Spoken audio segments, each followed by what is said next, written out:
you simply cannot get good data from the brain without going inside the brain. We just didn't have a way. It's like looking at an early internet image of 60 pixels. That's what using an external EEG is like. And when you implant something in the brain, it's all of a sudden blown up to 9K.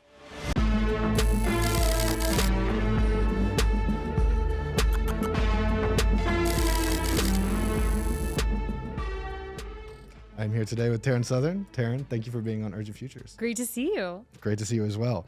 Right before we started, you were talking about liking things that jolt people into thinking outside the default matrix. I feel like that's where we have to start. Okay, let's start there. My favorite topic. What are things that you observed to that effect that are either things that we should consider being jolted from, or things that are good interventions, things that provide that jolt? Ooh, this is such a meaty topic. We could do an entire podcast just on this, and I did not come prepared for this subject matter.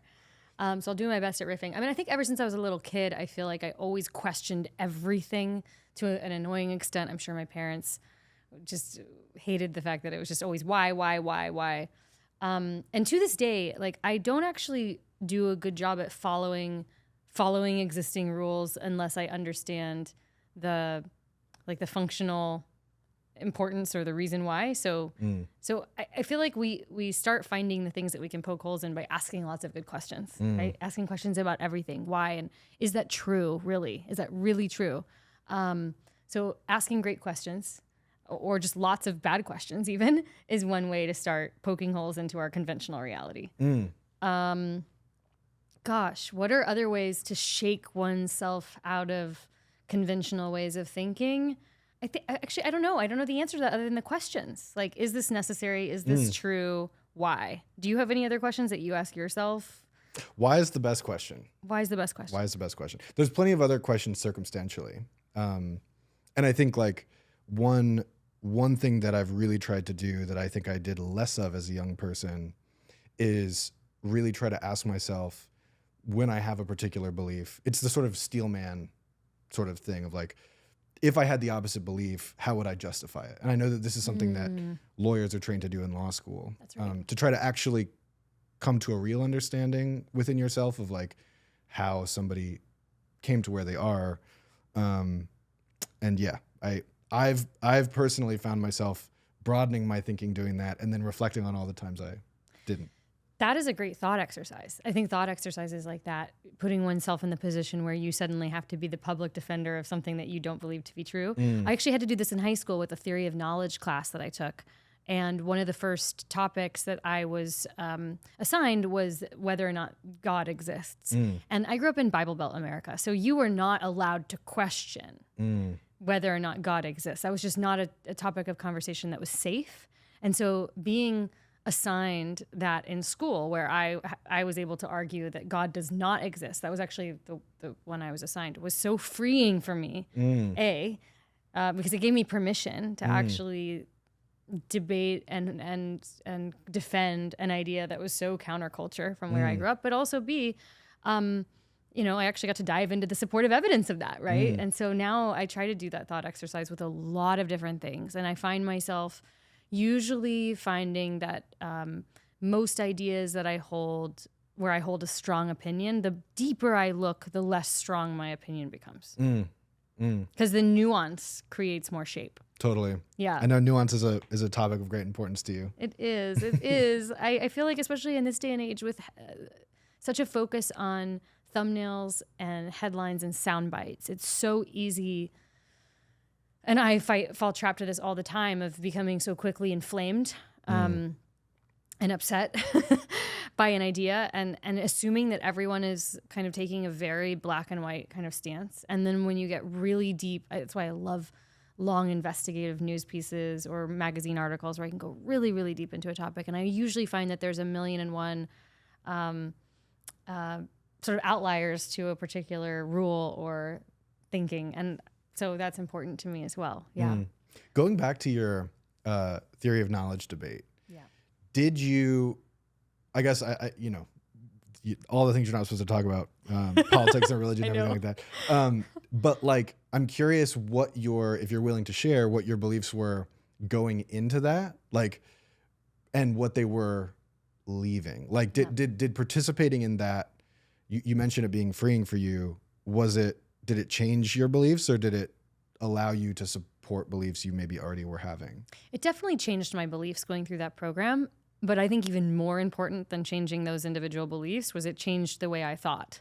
I learned how to be a better thinker, how to exercise critical thought. And so that was the most important part of the course. But yeah, I think there were a number of questions that I had held in my consciousness, but as a ninth grader, did not feel safe to ask the questions that I wanted to ask, to share those kinds of thoughts or doubts. And so being in a space where it wasn't only safe, but it was part of your grading was on participation.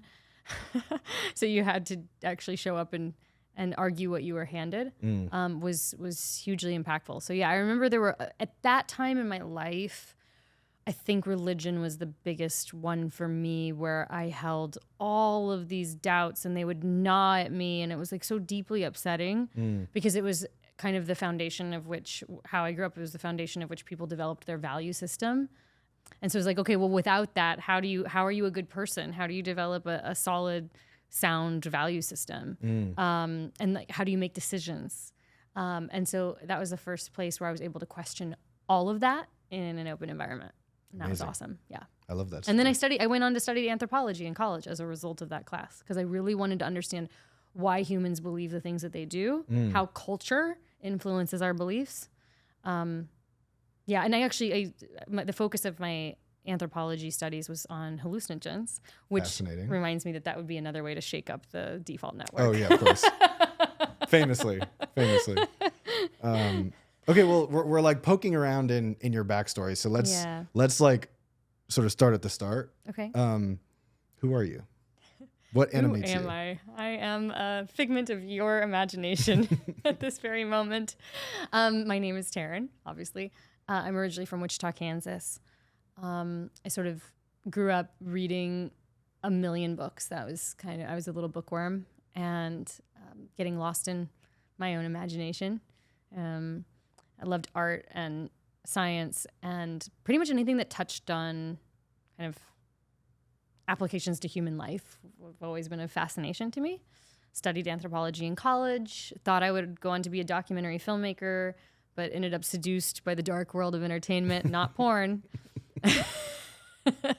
And came to LA when I was 21 years old, and worked in entertainment as an actress and TV host and writer, producer, built a YouTube channel back in like the early days of YouTube before you could make money doing it.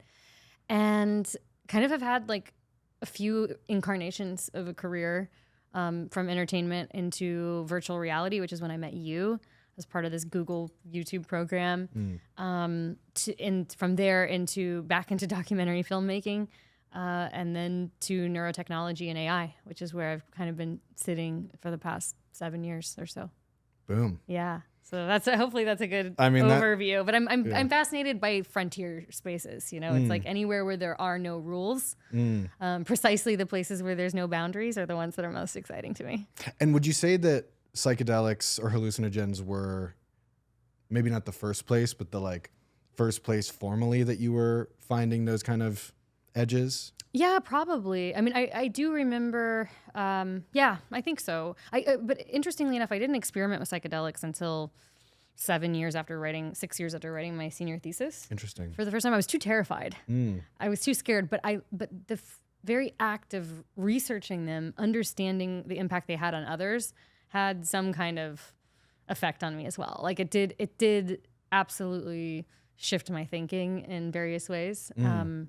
So I don't think you have to do psychedelics to derive some positive results from them. Sure. I mean, there's all kinds of things you can observe and read. Right. Although you probably, when you did ultimately try them, have new appreciation for what you're researching. Absolutely. You're like, oh, well, that was right. That was true. Yeah.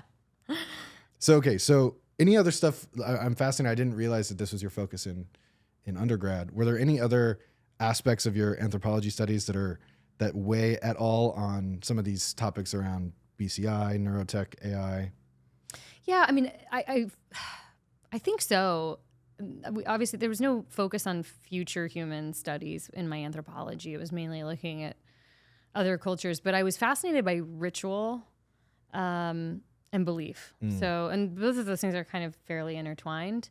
But rituals were a big part of my studies. And as we become, I mean, it's a sort of an aspect of progressive society that is less and less present. And I find that really interesting, that as we've moved away from religion as a source of meaning, we've also sort of lost a lot of ritual. And what does that do to the human psyche and to our meaning-making abilities? And so I'm actually very interested as we move into the future, how do we start refusing ritual with a secular viewpoint, potentially as a way to derive more meaning and joy out of life.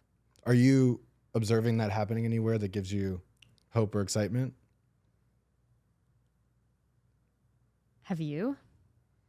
I think there are certainly people, we're all blinkered by our own experience. So like I see people like John Vervaeke, where he's combining, cognitive science and meditation and sort of trying to like highlight the meaning crisis and try to like tease out the symptoms of the meaning crisis. And I see him as like really leading that charge of like the religion is not a religion. I also get a little bit uncomfortable around that language. I was raised Catholic, and I'm not Catholic anymore. So, inevitably there's a story there. So whenever the word religion is invoked, I have a recoil instinct that I have to then kind of like come back to comfort with, of like, no, not all religion is necessarily bad. Sure. Or not all organized religion necessarily leads to, complex outcomes. But I really track with the idea that it's harder now, from my experience, to write yourself into the narrative of what's going on. Like there's a lot more stuff to contend with mentally and like in the sort of like noosphere, like the set of ideas and abstractions.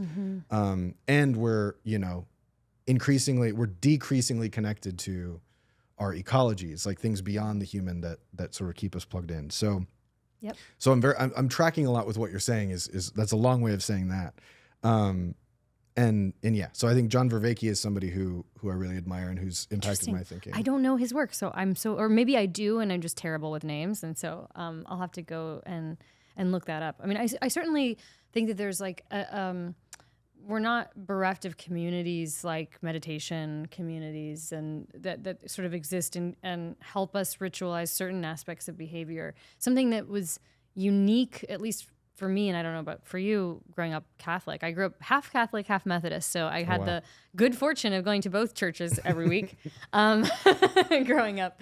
And, it was what was kind of in some ways wonderful about a lot of it was it tells you, it kind of gives you a manual for life. It's like all encompassing. It's not just this one thing. It really kind of provides you the handbook of like, here's how you create meaning.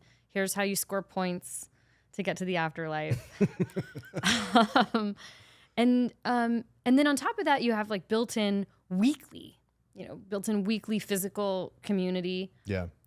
If you're lucky and you are one of those people who walk into a church and you hear the hymnals and it's like a beautiful space, you might feel awe every single week. So that's kind of like a built-in element. Yeah, I think like those elements, the embedded values, the community, the awe, the music, and experiencing that at least once a week, every single week. Like we don't, I don't know that we have that anymore in this society. And I think that's, I don't know how we recreate it, but I've been doing a podcast with Richard Dawkins now for a year. And when I first met him a couple of years ago, he's a pretty well-known evolutionary biologist. And one of the first things I said to him a couple of years ago was like, atheism or agnosticism, whatever you want to say, I'm like, it needs a facelift. It's not inspiring me. It's like, even though I would classify myself as someone in one of those two camps, and I don't know exactly what that requires. I mean, maybe that's my next career iteration is cult leader. Heard it here first. Yeah. But I would like to see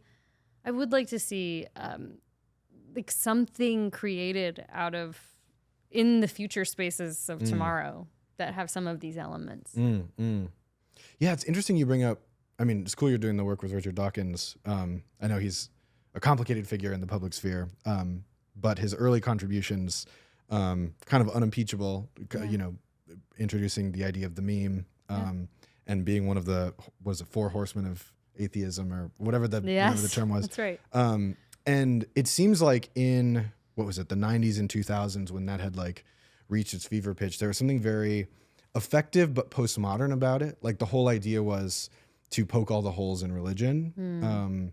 And I think that was very necessary in the sense that I don't have any problem with people being spiritual. And I think that, to your point, there's a lot of value and purpose that can come from being spiritual.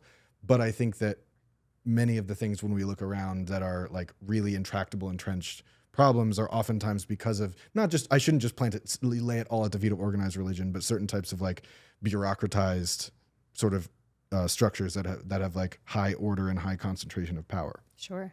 But so thinking about now, like what's the model for bringing the heart and the feeling and the sense of wonder and awe without some of the bad stuff. The bad stuff. I know. I don't know. Well, if you figure it out, let me know. I'm keen to see where that all goes. Yeah, same. That's certainly a point of interest. Well, speaking of awe, we met during VR days. We did. It was a really sort of odd, magical time. Yeah. I guess first of all, I'd love a reflection from you. Like, what was that early period of VR like for you? Gosh, I think it was 2015. I think, when I first put on an HTC Vive and tried like the first like real game engine style piece, which was I think Into the Blue. Is that, do you remember that one where you're under sea and you're with the whales? And I think it might just be The Blue, but really, it took my breath away. Yeah. And I did feel that sense of awe and wonder and immersion and presence, like the same kind of feeling that you want to get in meditation, but with a bit more excitement. And so that really struck me. And having been very entrenched in the digital content space for about a decade at that point, I was feeling tired and sort of burnt out on the hamster wheel of making content. And so here all of a sudden I had this thing that really like was the opposite of what I was experiencing with digital media, where you're like, I'm running around with ADHD and looking at a million videos. And this was just like this complete presence into an experience. And so I was so excited to get in and learn and create. And it was pretty obvious to me that I was going to be spending some time there. That was my experience of it, was just like, we're working on this really intriguing thing. I also really felt that the impact of VR, and I still feel this, of this kind of immersive content would be heavily researched by the medical realm and probably really impactful. And that's just always something that's interested me as well.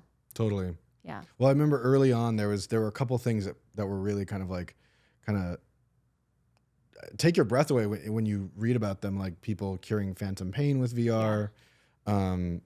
There was the phantom pain, like where it's sort of mirroring your limb in VR, so that you can your body can start to like understand the relationship or the lack of a relationship now to that limb. Yep. Then there was that example of somebody fixing their lazy eye with VR.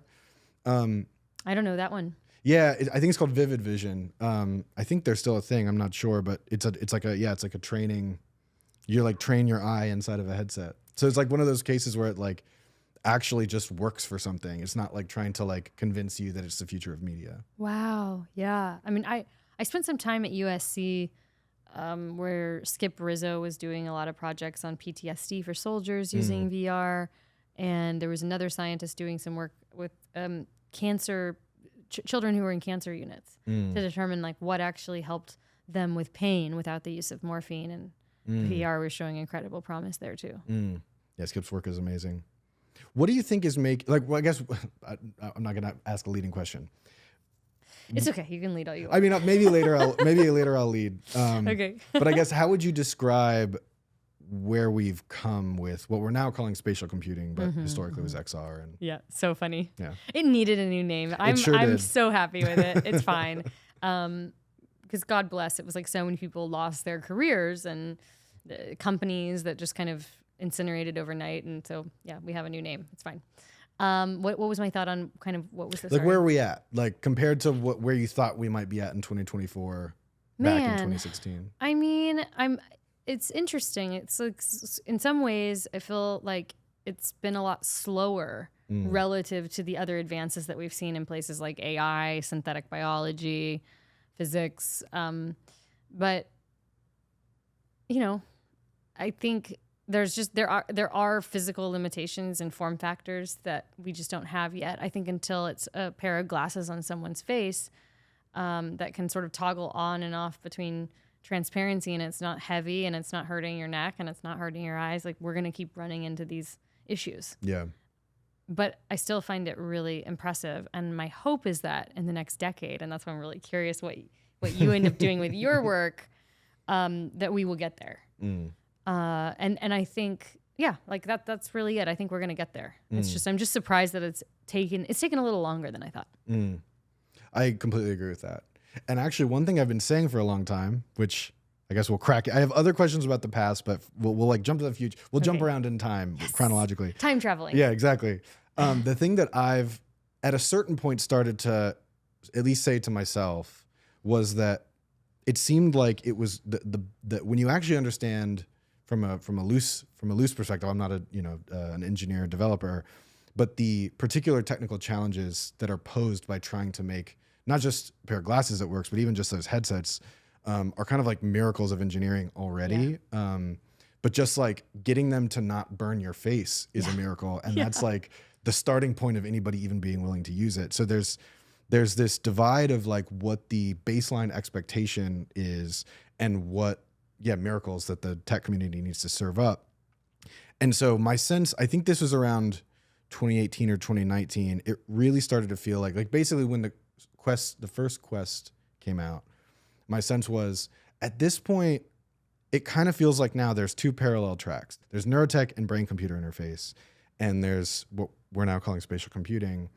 And spatial computing is kind of the scrimmage. It's kind of like where we're testing out what this kind of immersion and reality shuffling or reality interpolation might feel like for a context where brain computer interface is like at the fore. Yes. And so the question that then came to my head is like, how much would we learn? How much would be established?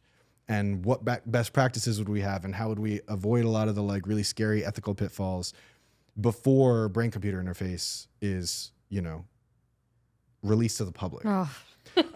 Yeah, exactly. So how are you feeling about all of that? About us solving all of our ethical quandaries? Well, sure, that too, but also like the relationship between spatial computing and brain computer interface. And then we'll get to the scary stuff. Yeah, I mean, it's the relationship between spatial computing and BCI.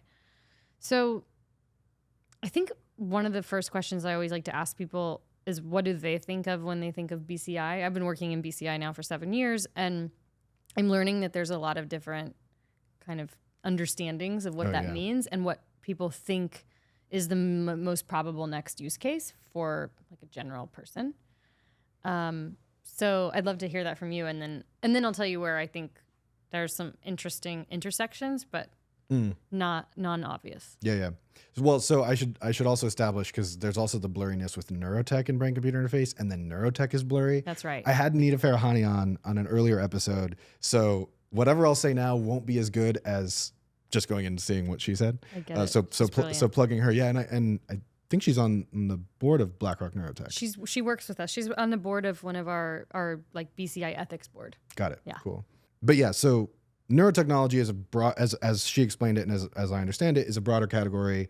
Pretty much any technology that's interfacing with the nervous system. Now, there's a gray area of like, do we think of our smartwatches as neurotech? Like how far down do we go? And I think there's disagreement about like where it transitions from like sort of commonplace tech versus like proper neurotech. Sure. And then brain computer interface is a specific category within neurotech where it's computers interfacing with the brain in some way. And there's external brain-computer interfaces, and then there's the sort of fabled internal implantable brain. So that's my attempt. That was great. That was so perfect. You've got it nailed. You've got it nailed. Yeah. So, and the world that I work in day to day is implantable brain-computer interface. So, much less widely known and used, at least at this point. But with the most promise potentially.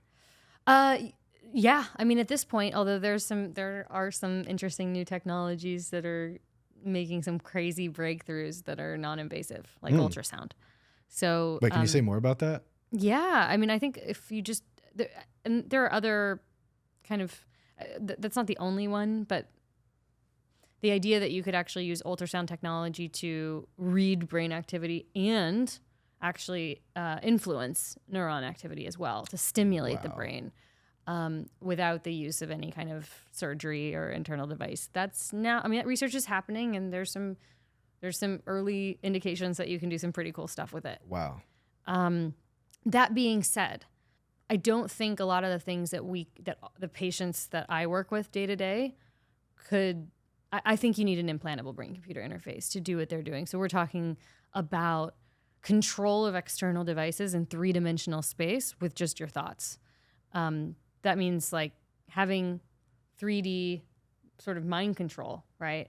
And I think that requires an implantable to be in the motor cortex to actually get some of those things done. It's not just like a state change where you're stimulating the brain and getting a state change. Like this is a real-time interactive. You're moving cursors and robotic arms, and I mean any device that you can currently plug into, I guess, a Wi-Fi system. It's telekinesis. Yeah, some of the demos have been really astounding. And you curated the first brain-computer interface art show. Yeah, the first BCI Museum. So we opened this museum in Washington, D.C. last year. It was a pop-up museum, so it was there for about a year, and sort of walks people through the history of brain-computer interfaces, what they're used for, the people who are sort of the front-facing individuals that pioneering this technology, both from the scientific and the patient perspective. And then my favorite part of the museum was the pop-up art gallery, which featured art from a number of our BCI pioneers. So these are our research participants who most of them are paralyzed or have some kind of neurological disorder that doesn't allow them to move. And they use their interface to either paint with a robotic arm or to control a digital art interface like Photoshop to create digital art. And it's pretty wild. Like you see them doing it, and if you're just looking at the computer, you assume it's someone moving a mouse around, and nope, it's just their brain. And what is their initial reaction when they're able to do that? When they're able to do it, I mean, I think it depends on the patient. You know, some of them it takes a couple months of training and calibrating the device to get it actually working properly with their motor intention. But for some of them, it's as easy as the first few hours. And so it just feels so intuitive. It's like riding a bike, where it can be for some people really challenging, and it takes a while, and then all of a sudden they get up and they don't even know how they're doing it. It's just second nature. Same exact thing with a BCI. Amazing. Yeah. And how do you work? So I'm assuming you're working in tandem with them as you're building out the product features, given that they're the early demographic of people using the tools. Yeah, I mean, we are now. I mean, for so many years, the company that I work for has been just solely focused on research institutions. So we were selling these devices to research institutions, supporting them through the clinical trial process, but not actually working to commercialize the device ourselves. At a certain point in time, it just sort of felt like the industry was so slow and so expensive that it would never get there. And then all of a sudden, come 2016-ish, Elon Musk puts his hat in the ring, puts a bunch of money in Neuralink, and he's got a big megaphone. And so all of a sudden there was this huge sort of interest and surge of capital and investment in the space. And I think it became really apparent to BlackRock around that time. By the way, we're not associated with the asset management firm. It's really unfortunate that we're named the same, but that's changing. Right. The largest asset management firm in the world, then also being a leader in brain-computer interface Yeah, is liable to give people some anxiety. It's got a problematic connotation. Don't worry, we have zero association with them. I think around that time, it became more and more apparent to BlackRock. Okay, if we raise some money, we could actually do this. We could actually try to get these devices into the hands of patients who need them. And so I came on board in 2020, and we've done 2 big fundraising rounds since then. Or 2021, and we've done 2 big fundraising rounds since then. So the hope is to actually do that, to commercialize the device. I can't remember if that answered your question. Yeah, absolutely. What would you say is your like ideal vision for what brain-computer interface released to the public looks like? Yeah, it could be. So I might actually reframe the question a little bit, because I have a vision for what I think neuro devices could be. I don't necessarily know that I'm not that excited about the idea of everyone having a BCI. I am that excited about everyone having a device that they can use to better engage their own minds, better engage and modulate, I suppose, their own minds. Like much like we kind of can do now with food and nutrition, like we have data and we have an understanding of how our bodies react to different foods and exercise. And as we get more data, we get more sophisticated in the study of that science. And like we know what impacts our well-being and like what's really bad for our sleep. Like alcohol is not great for sleep. So we start drinking less of it, right? And I think the second that we have this tool to interface with our brain, we're going to have more collective data on things like mental health, mental illness. And I think that's the biggest problem right now that we kind of face, is we don't really have a great understanding of this magical little black box that sometimes is working great and other times just isn't. And so like I'm excited about the future of that kind of neurotech that's intuitive, seamless, ideally not implantable, or if it's implantable, we have some really novel way of getting it into the brain, and it allows us to track and see kind of what's happening in our minds so that we can make adjustments just like we do with diet and exercise. That's what's most exciting to me. Beyond that though, I mean, I don't hate the idea of being able to outsource my to-do list to just like think it and then like it goes to somewhere on a computer and I don't have to think about it again. And then my AI agents naturally start attacking the things on the to-do list. I mean, there are some like fun thought exercises in this realm.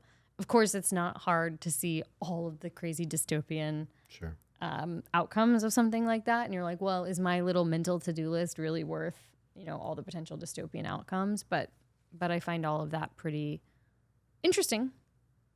Yeah. What about you?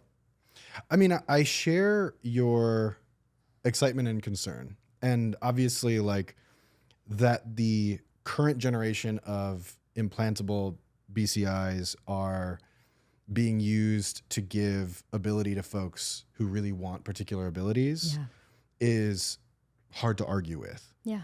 But what gives me a lot of pause, of course, is that we really got social media and the early eras of AI wrong, like really, really wrong. Yeah. And it's not that AI as a tool per se is like teleologically destined to be bad.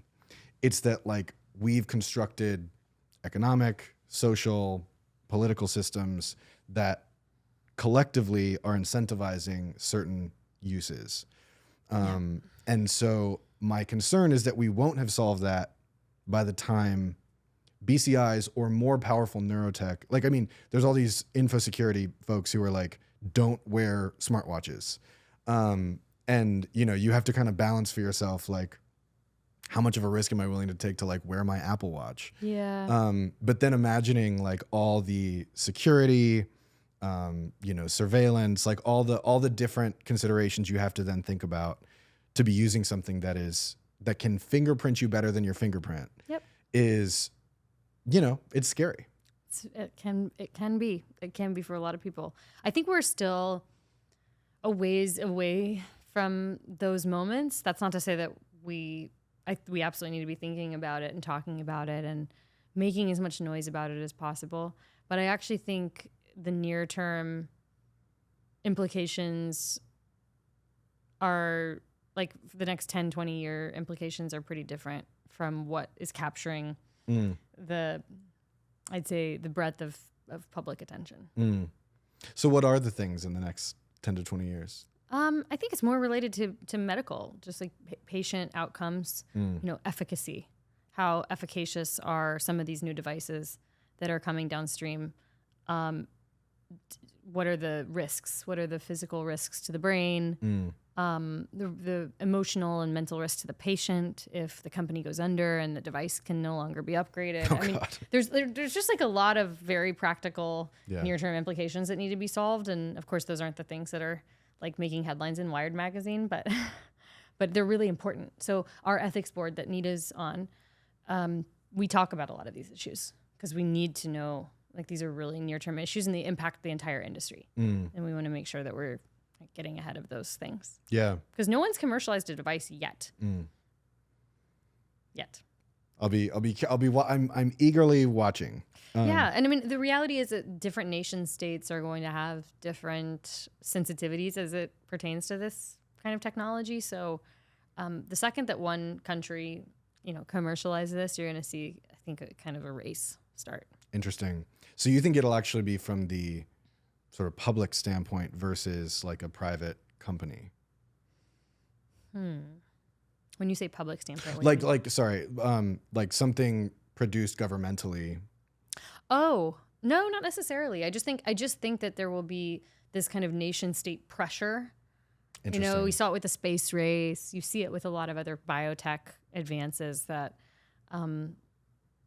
it's a strong motivator for quote unquote innovation and progress. And then once you start, like once that thing kicks off, it kind of takes on a life of its own. And a lot of the ethical questions suddenly go out the window. You see it with AI. Like it becomes a race between companies in this day and age. And so we don't know exactly what kinds of safeguards people are really paying attention to because it's more important for them to be first. Yeah.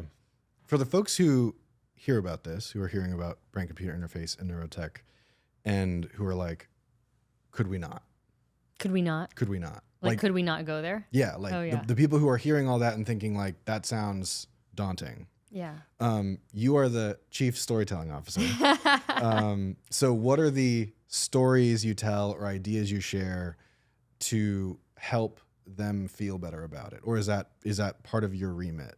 Yeah, no, I mean, it is. Really it began back in 2016. I started producing a film on this very subject of what is the future of human and AI convergence, and ended up landing very squarely on the world of brain-computer interfaces because it seemed to be like the ultimate infusion of the two things. And with that film, we followed a handful of individuals who had brain implants or neurotechnology implants. And in the edit room, it was really hard to figure out how to tell this story because we had a few people who were just biohackers. We had interviewed one neuroscientist who had gone down to some South American country and implanted himself, like had a surgeon implant him with a BCI so that he could run studies on speech for ALS patients. And then we had patients with paralysis, patients with Parkinson's, one guy with a neurodegenerative disorder. Like a retinal disorder that left him blind. So a lot of different kind of stories. And I found myself in the edit room getting really frustrated because there was such a difference between the people who were kind of excitedly chasing the future, the biohackers, if you will, the cyborg biohackers, and those who had lost like a fundamental piece of their humanity and desperate to have that function restored. And so we ended up like cutting the pieces that were the kind of self-directed evolution characters because it felt like it was distracting from this other narrative. And it's one of the best lessons I've ever learned as a storyteller is sometimes the best thing you can do is actually just like ignore a piece of reality. It doesn't mean that reality doesn't exist and we should be talking about it. But I think when talking to people who are really skeptical about this technology, it's really important to be able to give them like clean narratives. And the first one that that I think changes hearts and minds and is a real one is like the story of the patients. Like, what is it actually like to be in a place where you lose a fundamental part of yourself? And to what extent would you go to get it back, right? And so in my film, you follow these individuals. And I found that there were a lot of people who were the film came out in 2019, so it feels like it's been a while. And there were a lot of people who were really confronted by some of the ideas in the film, but it's really hard to argue, I think, with stopping a technology that can change the lives of a ton of people, right? And so we kind of tackle that story first, and then we can go into these other areas and say, well, this is step one of the tech. This is where the tech's at. This is how it's being used. And these are the commercial plans for it, regardless of what some CEOs might say. The FDA is not going to approve this for use for beyond people with paralysis and with extreme disorders to be able to get this implemented. Yeah, that reminds me. I had a question around implantable versus external, sort of like EEG sensors, stuff like that. Sure. What's the argument for implantable? So a couple of different arguments. I mean, the main argument is that you simply cannot get good data from the brain without going inside the brain. We just didn't have a way. It's like looking at an early internet image of 60 pixels. That's what using an external EEG is like. And when you implant something in the brain, it's all of a sudden blown up to 9K. So you're getting extreme resolution. You actually can see what you're doing. You can be incredibly precise with both decoding the brain, decoding whatever intention is happening, and encoding information into the brain. So it doesn't mean that implantable is appropriate for every kind of indication. Some indications, for example, like state change, may not need that kind of precision. You may not need that sort of precision. It could be more of like an overarching brain problem. And if you have the right algorithms to decode a messy mess of data, it might be okay. But for things like controlling movement in a robotic arm, like you need extreme precision from the motor cortex to understand how these devices can decode, like you thinking about moving every little finger and part of your hand. That requires a lot of precision. When you started seeing people doing this, whether in the documentary or through your work, how did you feel? Because when you're describing it, I mean, it genuinely sounds like magic, like watching like a human brain controlling a device. Is. It really is. I mean, seeing someone control a robotic arm and it looks like their own arm, the motions are so smooth and seamless, and then they can feed themselves with a fork. I've had some patients, there's some patients who have electrodes implanted in their own arm and hand. So it's not a robotic arm, it's their own thoughts that are being transmitted to a computer, decoded, and then the motor intention is re-encoded back into their own arm and hand using 26 sensors that stimulate each little individual muscle in real time so that they can move their own arm and hand and feed themselves again without any connection of the spinal cord.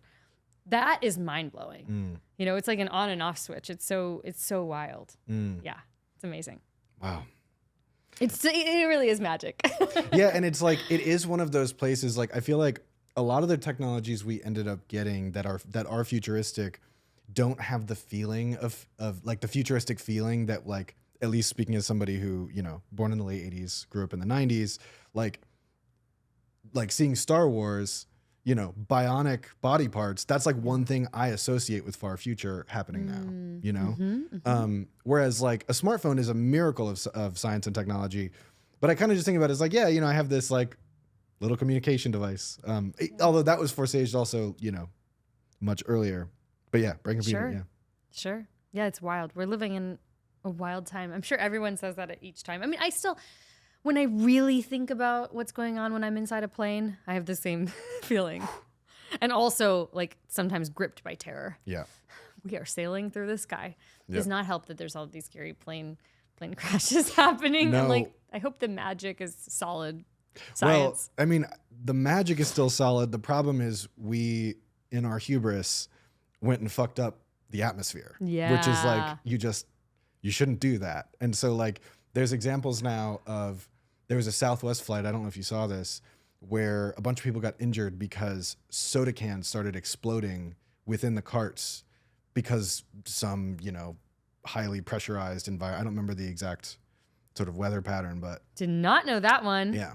So now I have another fear to be on the I know. Well, and also, for soda cans exploding in the sky. Yeah, and turbulent, like clear sky turbulence is up. Like I do think that air travel, it's already getting messy, sort of from a financial standpoint, and lots to say there that's sort of not germane.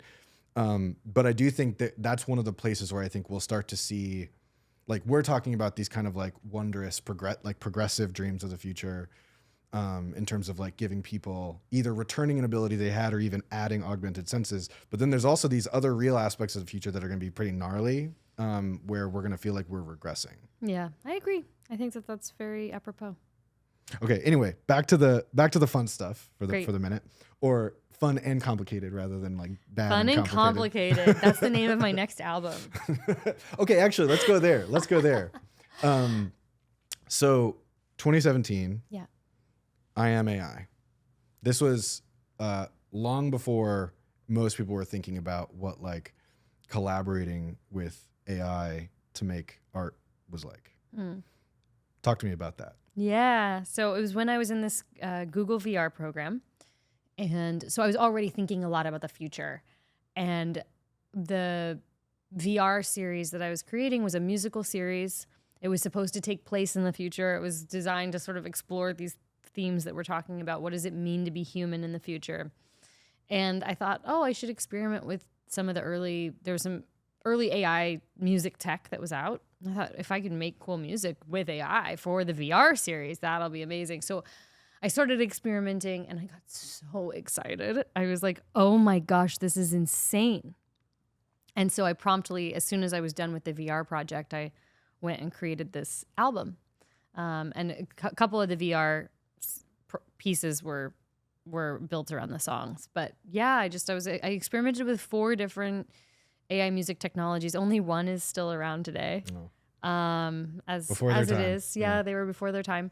And interestingly, I think that the capabilities now of the new music engines are like mind-blowing. They're so good, but there's something that they got wrong that was not the case. I think in 2017, in 2017, there were a lot of problems with the tools, but one of the tools that I used most on the album, I had a lot of fine-tooth control. And that's something that I feel is missing from a lot of the engines now today. And as a creative person, it makes them so much less fun to play with. Like, I don't want something to just create something awesome for me. I want to be able to tweak it a million times and get really granular on the changes I want to make. And a lot of these new tools don't have that, which is odd to me. Because I unfortunately, I'm not a musician, so I didn't play with those tools. What about the interface and the controls? Like, can you put a little bit more detail to that? Isolating individual instruments, saying, take out the harpsichord and add this guitar. Being able to download stems so that you can actually edit the music, so that you can build it, so that you can change out the chorus. One of the tools now, Ava, you can actually go in and adjust individual notes, which is awesome.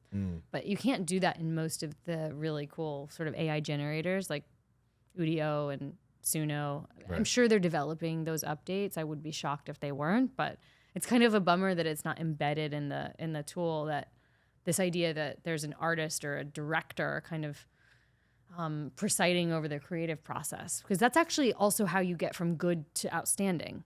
That's the case with anything.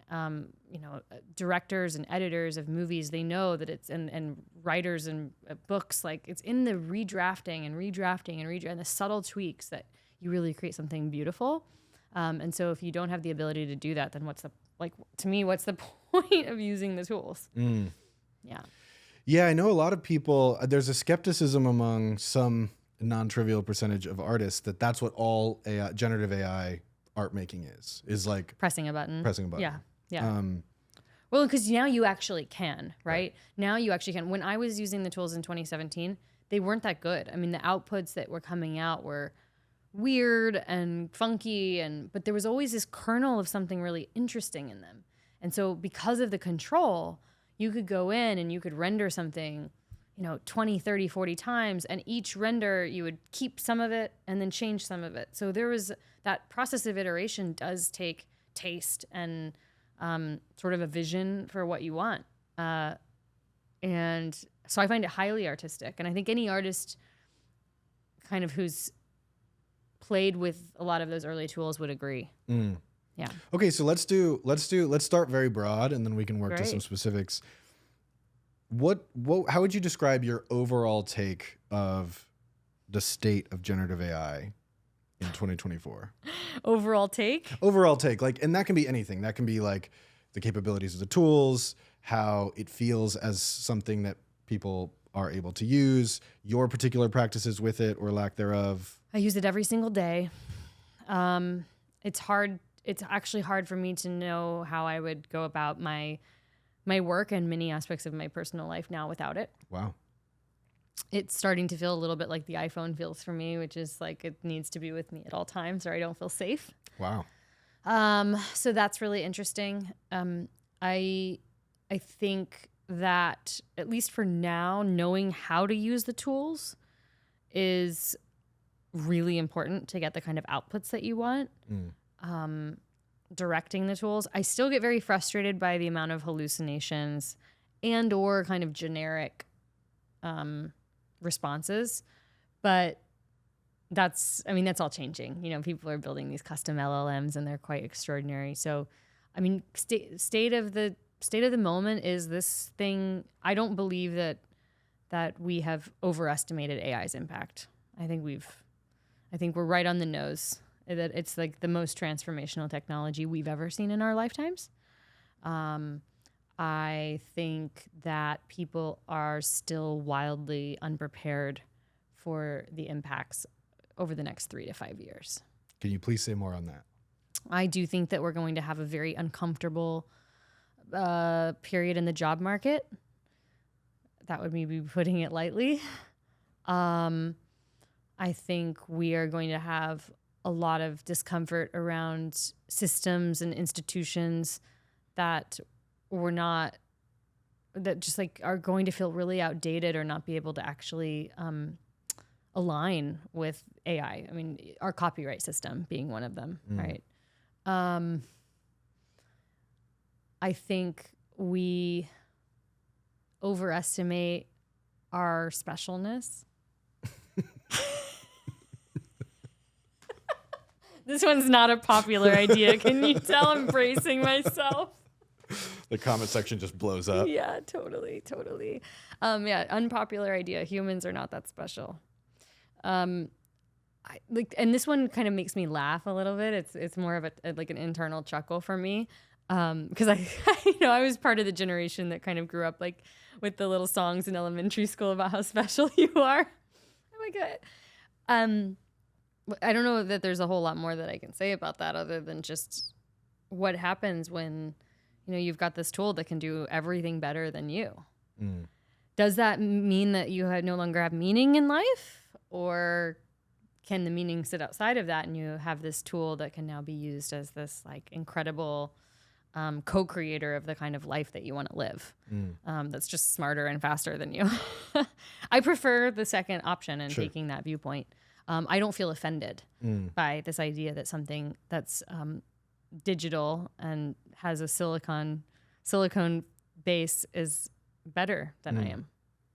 You bring up a really interesting point with that because, like, specifically, if I'm understanding you correctly, really where we're being outpaced is in intelligence and computation. Like the computations that our brain can do and the sort of how rapidly we can come to conclusions or sort of identify patterns. We stand no chance of outcompeting even current generative AI with all of its hallucinations still generally is doing better than us.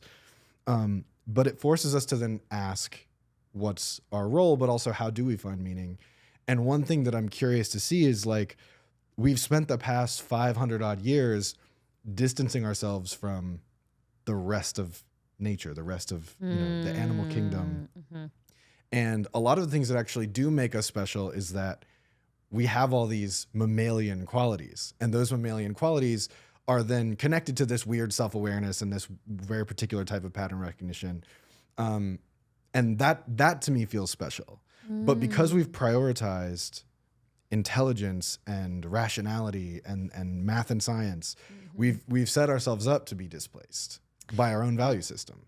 That's a really interesting point. I love that. And I have a similar framework, although I wouldn't have described it as like the connection to nature, or the connection to like our mammalian instincts. But I like that. I think it aligns with my views, which are that like what does differentiate us, at least now, from the current AI systems, is our embodiment within the world, like our ability to sense and emote and feel. And, machines can't really do that. And there's an intelligence there that they don't have. And I don't think that they're going to have that for a very long time, if ever. Well, and that gets into some really complicated stuff because like it's the Peter Singer argument around animals of like, if we know we've created something that can suffer, what responsibility do we owe it? Do we owe it rights? I mean, this is, Asimov was exploring these topics. So these are not new, but we're now at a point where these are meaningful questions to be asking ourselves. Yes. Super, super important. I mean, I love all of it. It's all just, we're living in a really weird, funny time. Yes, indeed. Back to job stuff. Yes. What in particular, like obviously a lot of people are concerned about AI's relationship with their jobs. What are you seeing and what are you tracking on that, at that intersection? Yeah. I mean, I think most white collar jobs. So what's another word for that? There's another word for like knowledge workers. Thank you. I think most knowledge working jobs will be impacted.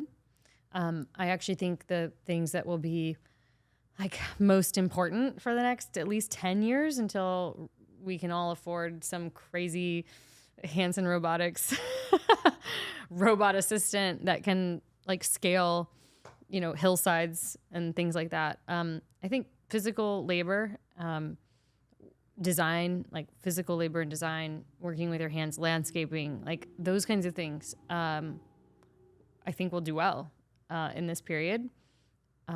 For a while, I wanted to believe that art and music and all those things wouldn't be touched. I wanted to believe that therapists and people who possess a kind of special compassion would also not be touched. And I've completely reoriented.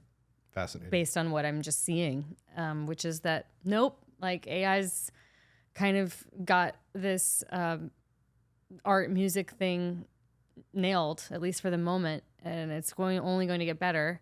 And in terms of things like therapy, I mean, we're seeing AI therapists that it may not feel compassion, but it conveys compassion and a sort of emotional intelligence and a non-judgmental state that are actually creating better outcomes in many cases for patients using them.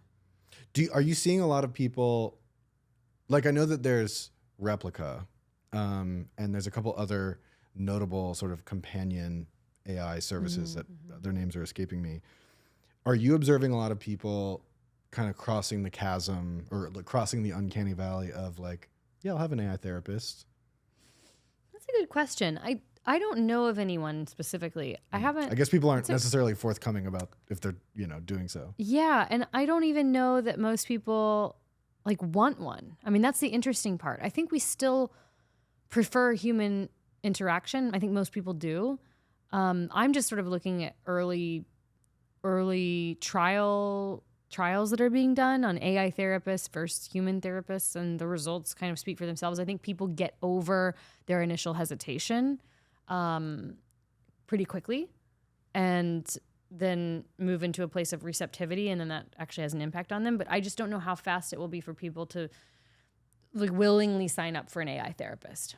But at a certain point we go, okay, well, it's free and or super cheap and it can scale. So like, who am I to tell anyone that they should go see a regular therapist for $250, $300 an hour if they can get it for free at home? This is one thing that I think is both exciting and complicated in the sense of like, there's I suspect, especially kind of as you're identifying on the exponential J curve of capability, which I agree that we're still in an early phase of, there will be offerings that are just so much cheaper that it won't matter if they're better. And so with something like therapy, conceivably there might not be a ton at stake, but there might be cases where there's a lot at stake. I'm sure there are a lot of cases where there's a lot at stake. I mean, yeah, for sure. I will just speak for myself. When I started going to therapy in my early 20s, I was going to whatever was recommended by my insurance, whatever I could afford, and it wasn't very good. And oftentimes, like, I actually found that the therapy sessions would make me feel worse at the end. But it's just like with humans, you know, there's a wide variance of talent, of skill set. People have their own different frameworks. And my hope is that, you know, with AI, I hope that there's not just this like one size fits all AI therapy that kind of becomes the de facto therapy, because I know that sometimes all it takes is one brilliant therapist to come up with this like new way of thinking about something, and it clicks for you, or a new practice of embodiment or breath work or whatever the thing is that like shakes you out of whatever it is that you're trying to get out of. And I hope that we have the same thing with the AI systems where, you know, they're trained in different modalities. Just like humans, you kind of can go and get different flavors. And so we don't necessarily feel like, oh my God, this one system that's responsible for the whole world's mental well-being is like the only thing that we've got. 'Cause that's really dangerous. That is really dangerous. But I don't believe that something that works for one person is going to work for everyone. Totally. Yeah. When you were making I Am AI. Yeah, it's funny. I made I Am AI, the music album, and then I made I Am Human, the documentary, yeah. which was not intentional. By the time that the film got into Tribeca, I think we were like, what should we name it? What should we name it? And then it like someone said the name. And I was like, this is really funny. Everyone's just going to think I'm obsessed with naming things. I am psychedelic. Yeah, you're going to have to think of the next one, you know? I know. I'm superhuman. Yeah. Staying on the AI tip for the moment. Yes. When you were making AIMI, if somebody had told you that not 5 years later, a chatbot would come along that turned the world upside down and made everybody get AI, or at least have to confront the idea that AI was a thing, would you have felt surprised? Would you have felt horrified? Would you have felt like, no, that sounds about right? No, that would have made sense to me. I knew it was coming because the you know, at the time, actually, there was no LLM around in 2017, at least not that was available. They had just proposed the transformer. Okay, there you go. Yeah. And so actually, like, language was the least in progress. You know, there was AI for writing poems, and it was just so bad. So I wrote all my lyrics for my album. That's all me, and then it's my voice. It's really funny though. Like, I'm not a great songwriter, and so I actually like think of me as like the human writer as like using a really bad AI. You know, so sometimes when people ask me about the songs, like I'm like, yeah, like I wish that I could say an AI wrote the lyrics. It's okay. I still felt so mind blown by what was possible on the musication side and even on the visualization side, right? Google Deep Dream was around, so it was coming up with these really trippy psychedelic visuals, but it didn't, I mean, you're like, the fact that a computer is making this stuff, I know it'll get there. I would have believed that 5 years was possible. Yeah. I'm not sure how I would answer that question. Like, on the one hand, I agree with you, like, because actually it's funny you brought up poetry. In 2018, so basically I had seen some of what you were doing, some of what Holly Herndon was doing, and the idea of spawning had really caught on in my mind. So I sort of collectively sort of came to this conclusion of like, oh, I want to make a spawned, you know, version of me, air quotes, that makes poetry in the style of me. But I mean, of course, there was no, like, you had to fully like understand Python to use GPT-2. That's right. Which I am proudly you learned. incapable. No. Oh. I didn't learn, but I worked with people who did know, and even the outputs then.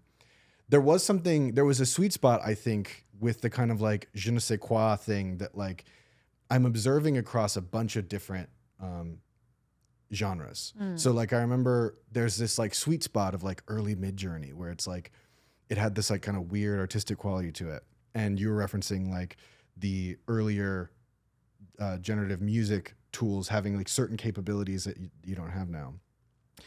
For poetry, I found that GPT-3 Playground was the best. Really? Yeah, because it was like sensible enough, but it made enough weird choices with language. And then so much about poetry is like compressing down meaning into something that like at its core, like when you read it, it doesn't exactly make sense, but it kind of makes sense. Yep. But in like 5 words, it said something true that like you wouldn't be able to explain why. And every once in a while, GPT-3 Playground would do that. Wow. And so I would start to kind of like excavate those things. It's so hard for me to get that out of GPT-4 now, or 4.0 or whatever, you know. I'm Too sure literal?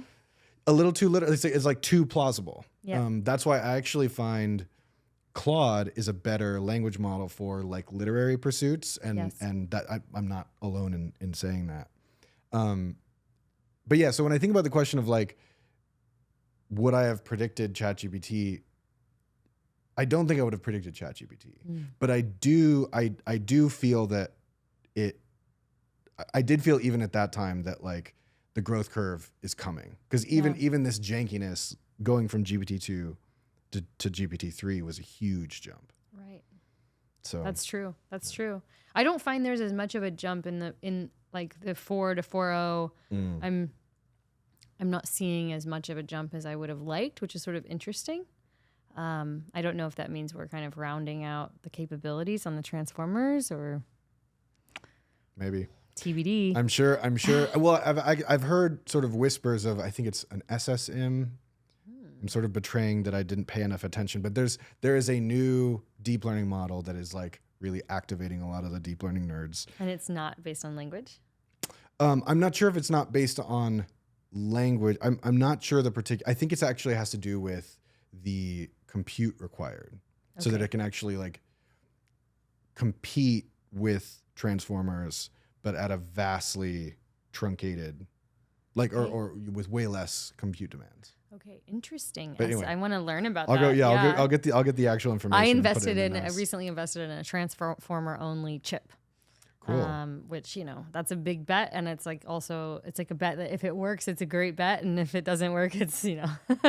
Can you describe what pushed you to make the bet? I think just understanding that all of today's chips, you know, they're not energy efficient. They have like steep energy demands, which is a problem, both for the acceleration of the technology, but also the environment. And second to that, like everyone's making these multi-purpose chips because that's just like what we've always done, and that's what's part of our computers. But if we're willing to bet that the language model is the sort of at least model for the next 5 to 10 years that forms the basis for all the other technologies being built on them, then to build a transformer only chip, it just makes a lot of sense, right? It's not going to be able to do other things, but for all of these data centers that are processing massive amounts of AI, I mean, it would completely change the game. We're talking like massive energy savings and faster output. Well, I'm keeping my fingers crossed for you. Oh, thank you. We'll see. Well, thinking about other artists, because earlier you were describing that you really feel like, given the current state, but especially looking down the line, that the output capabilities of generative tools are going to get to a point where humans maybe can't compete. So if there's like a young artist that comes to you and is like, so what do I do? What do you say? Ooh, that is honestly the toughest question, I think. I do believe that we care about human stories. We care about art that comes from human experience and human suffering. So we're not just buying the painting, we're buying the story behind it. You know, there's a reason why in the art world, some art goes for millions and millions of dollars, and then others you can buy on the street for $5. And that's really like the selling of a real person and their life, and creating value around that. So I think that will continue. And so my encouragement of an artist would be to imbue that art with storytelling from their life, from their personal experience. And I think that we'll continue to place value on that. But I think it's going to make the marketplace really noisy in every field. But the markets will be noisy. The competition will be steep. And that just makes everything, I think, a bit tougher for people. So I think the most important skills we could have as we move into the future are emotional regulation, resilience, and flexibility of thought. So that, because I have a feeling that people like you and I who kind of like do a lot of different things and have morphed our career as a result of kind of what's happening and changing are going to be more the norm. I think it's going to be like almost a requirement that kind of people are creating new skill sets and evolving based on the changing tides. I just don't see any other way around that. Yeah, I think about this a lot, and there's no conclusion I come to, but it's like, how do we find spaces for slowness, like for slowing down? Yes. Like when you talk about emotional regulation, and Yes. like in some ways I'm really excited about the technological capabilities that are coming.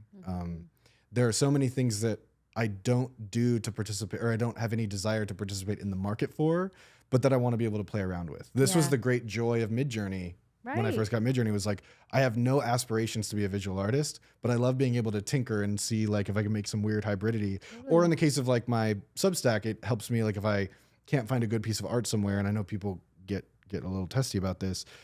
If I can't find something that fits the needs of my piece, then I can use Midjourney, and that's, really helpful. Sure, of course. And it's sort of an extension of your imagination. I want to go back to something that you said though, and now of course I can't remember it. I have the memory or like RAM of a goldfish. So well, I brought up I was coming back to your emotional regulation point and slowness. Okay, so I loved that, and I think that there is the thing that's actually most exciting to me, and this goes back to the very first part of our conversation, which was how can we counter friction to stop the machine?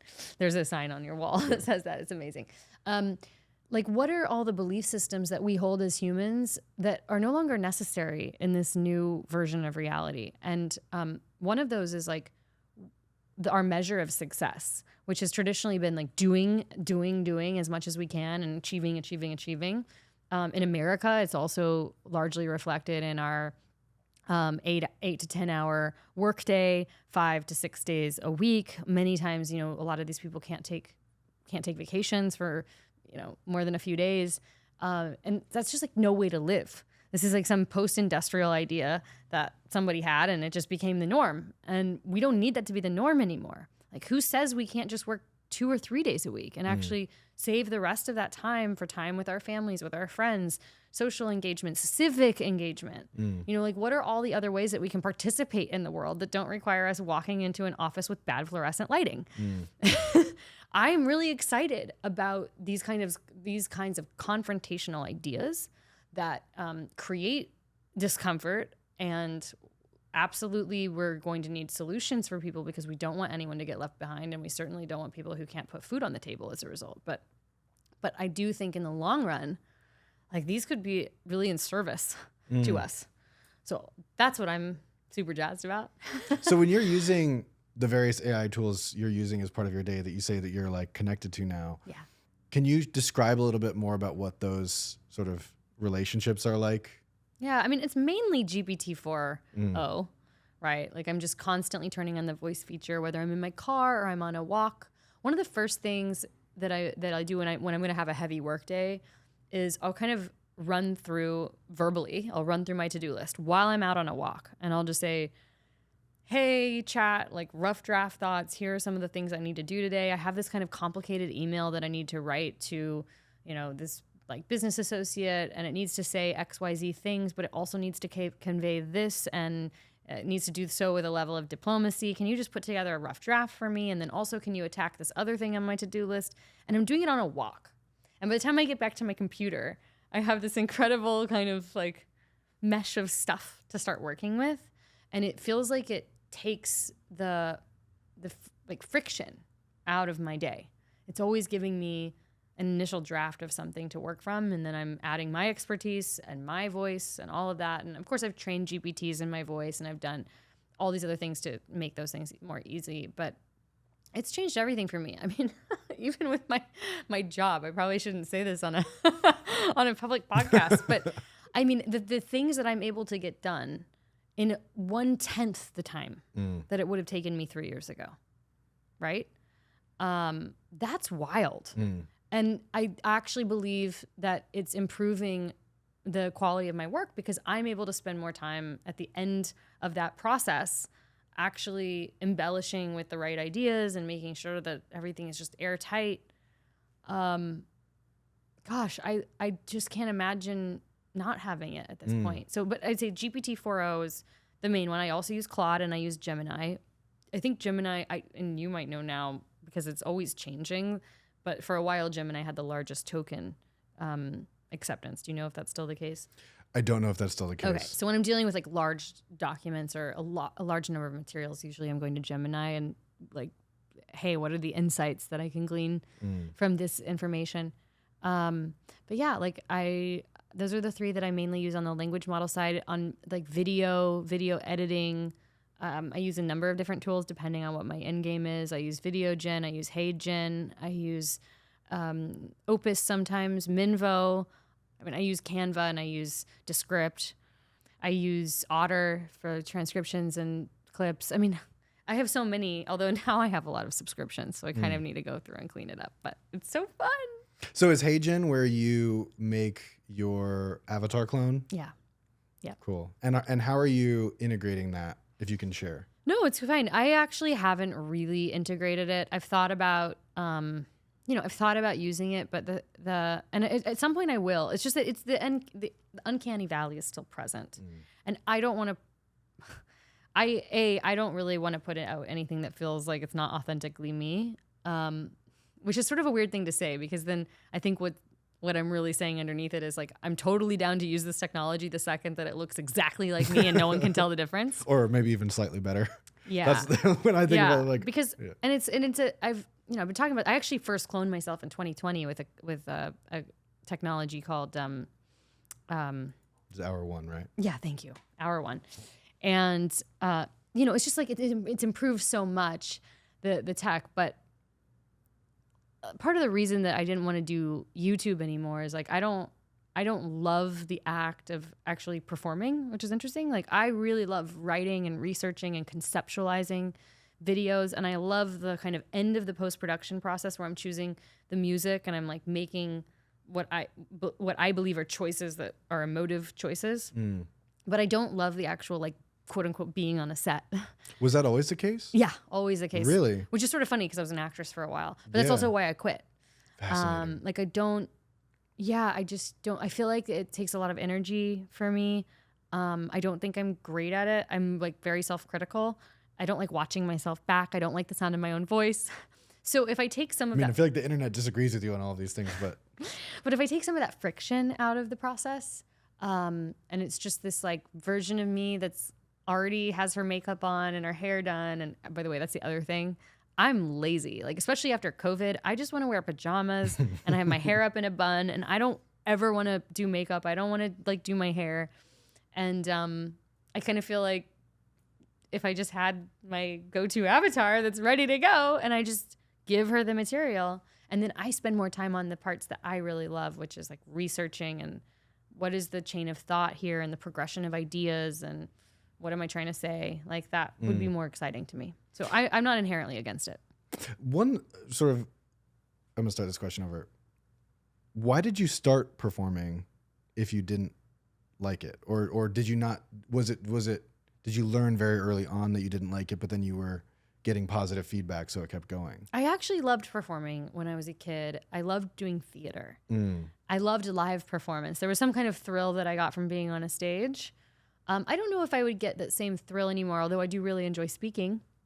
I think there's something about having a camera on that I feel a lot more self-conscious and less free. There's something about a moment being recorded. It's no longer as ephemeral and precious and dangerous. That for me takes the fun out of it. But also when I got into traditional entertainment, all of a sudden doing something 10 times back to back to back. It was just like the constant retaking process I found very tiresome personally. I felt a little bit like a monkey, like I'll do the tricks. Yeah, okay, yeah. I'll do the trick again. Okay, I'm sick of doing the trick. Yeah. Got it. I mean, to your point, David Foster Wallace really nailed this actually. I mean, he started writing Infinite Jest in 89, I think. But the book came out in 96, I think. And in that book, he describes us getting video, essentially what would become video chat, but describes this cycle where at first everybody liked video chat, but then they kind of came to hate video chat because they kind of what you're describing, like they wanted to sort of be in their pajamas or walk around or whatever, and they couldn't do that. But so where he took it is that then people started building these like elaborate masks for like physical masks for taking calls until that got too tiresome and people just went back to taking like regular phone calls. Yeah.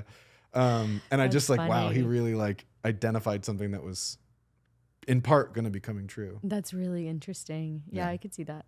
How do you feel about, I mean, I'm curious how you feel about video, but even more so than that, I actually think we are on this really fast moving train toward everything being recorded, like zero privacy, right? yeah. Because we're carrying our devices. It's ubiquitous now. Someone could have be recording a conversation. When my partner and I are walking, I mean, I'm sure there's a ton of other houses that have, Ring cameras or whatever, but there's this one part of our walk every single time that says like, hi, you're being recorded. I mean, that's good. It's a good notice or whatever, Yeah. but it's like, you're on a walk, you know what I mean? So it's like Totally. that sort of momentary interference of like, oh yeah. And then it's that reminder every time of like, there's probably like 50 cameras I've walked past on this walk. Yeah, I actually was thinking about that 2 days ago. I was catching up with a friend who I hadn't seen in a long time or talked to in a long time. And we were sharing some like sensitive information about our lives. And I was out on this walk and I literally thought about that. I was like, oh my gosh, I'm walking past all these Ring cameras.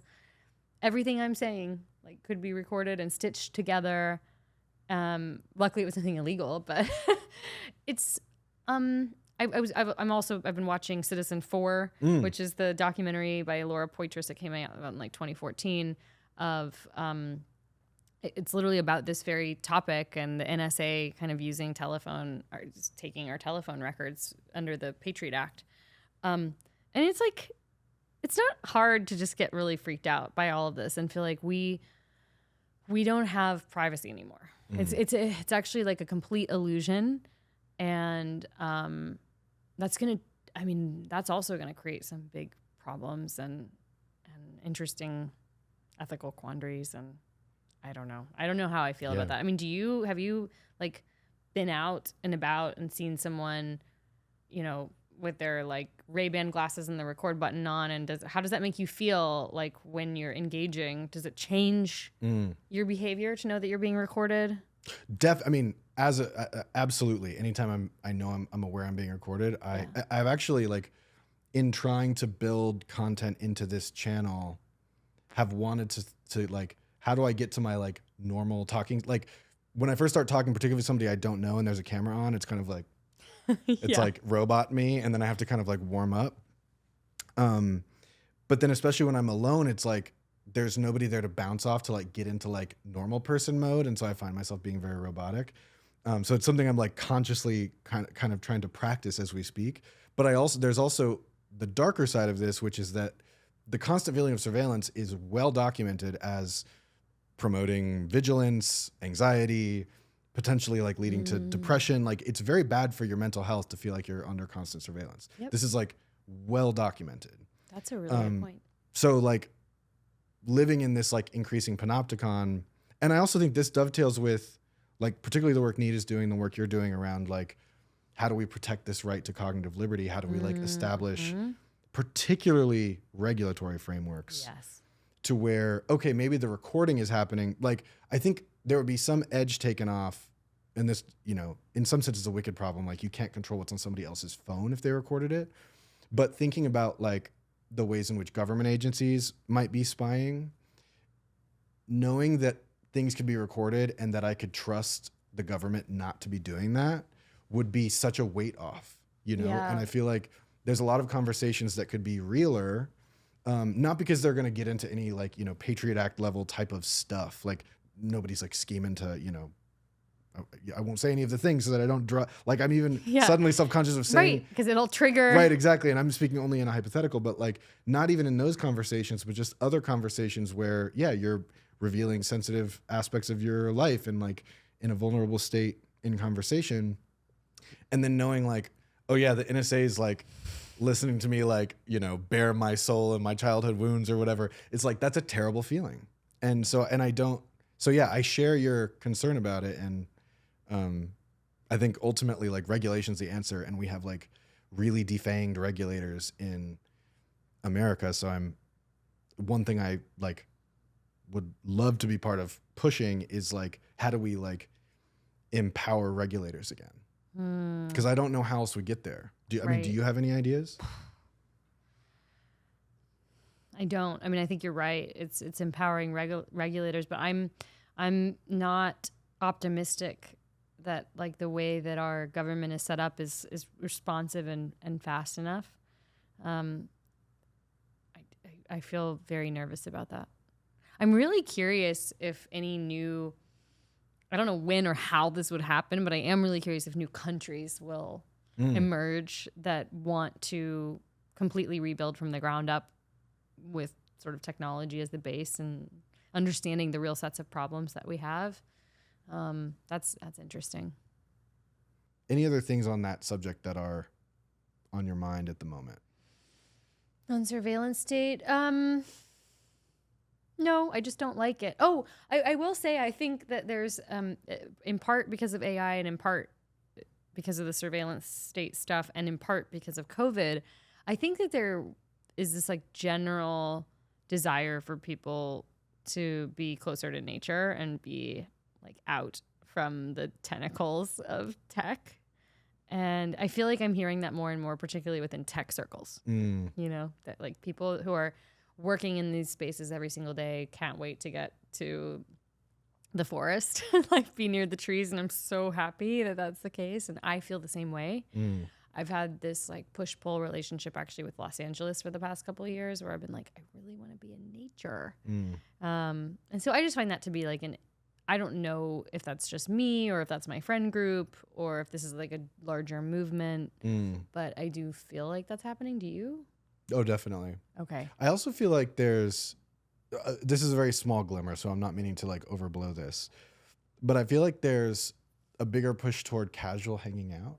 Like, I feel like even before the pandemic, but the pandemic, of course, created constraints. And also like folks who are, generally working people, hanging out became something that you had to schedule pretty far in advance or like you had to set up. Whereas I remember like earlier in my 20s, it was kind of like, hey, everyone you want to grab hey, dinner? Like, why don't we get a drink or something?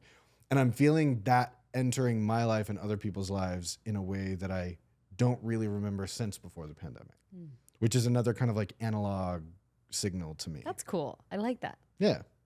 I mean, people may not be able to compute as fast as AI, but people are pretty awesome. Yeah. They're fun. That reminds me of something. In thinking about the arts that might be more immune from the impacts of AI, do you have a sense of those in your mind? We were just talking about on our break, one of them, documentary filmmakers. Like we care about understanding our society and our reality, and we need films and shows that help like shine a light on that for us. So I think that's a world where you can't just AI generate a documentary. That's not a documentary. So I think in that regard, there will still be a need for creative professionals. I think live experiences will become more expensive and more sought after. So people who can really create magic in that way, whether it's live music, role-playing games, like whatever the thing, dinners, that's really exciting to me. So yeah, people just convening. What else? What, is there anything that you would add to that? I mean, my general sense is like, I think there's sort of two categories. There's a category of where the field I think is pretty immune. So take something like documentary filmmaking. People might use AI tools in the edit or whatever, but like, as you said, documenting a phenomenon, then it's not a documentary. And I would generally put like comedy in the same camp, because like so much of what makes something comedy isn't just that it's like funny in the abstract, but that it's funny connected to now. Yeah. And I think that LLMs can certainly be funny, but like there's something missing in many cases because it's not a human. A human didn't have to go through discomfort to like get that gem. Yeah. So I think largely comedy, and also we don't want to hear comedy from ChatGPT in most cases. Like as a gimmick, sure, but like you don't want to go to comedy night and it's just like 5 different people's GPTs. As funny as that sounds to say out loud. Yeah. But then I also think there's another thing where like any artist at the top of their powers, let's say, because I don't mean it in a sort of hierarchical sense, but any artist who's deeply in touch with what they believe about the world, what they believe about history, what they believe about the future, you know, how they are connected to the broader whole, who is taking all of that stuff and trying to apply it through whatever their materials are, whether it's film, whether it's painting, whether it's music.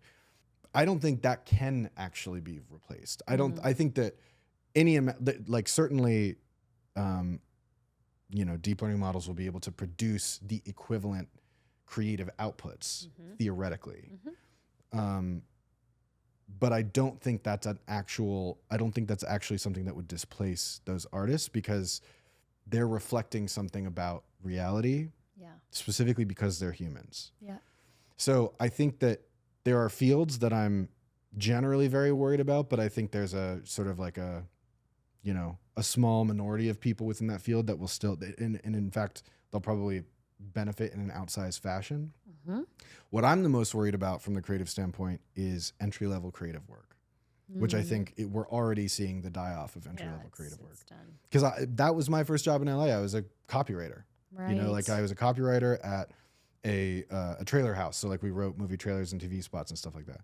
And so I'm sure that, I mean, that industry was already experiencing a lot of cuts and hardship before AI. But now it's like, if you're a creative director, can you justify paying for a bunch of copywriters when you could have like one other copywriter who's managing a bunch of, you know, language models to produce like a bunch of options that you can then refine and get there, and it's for a, you know, single digit percentage the cost of the people.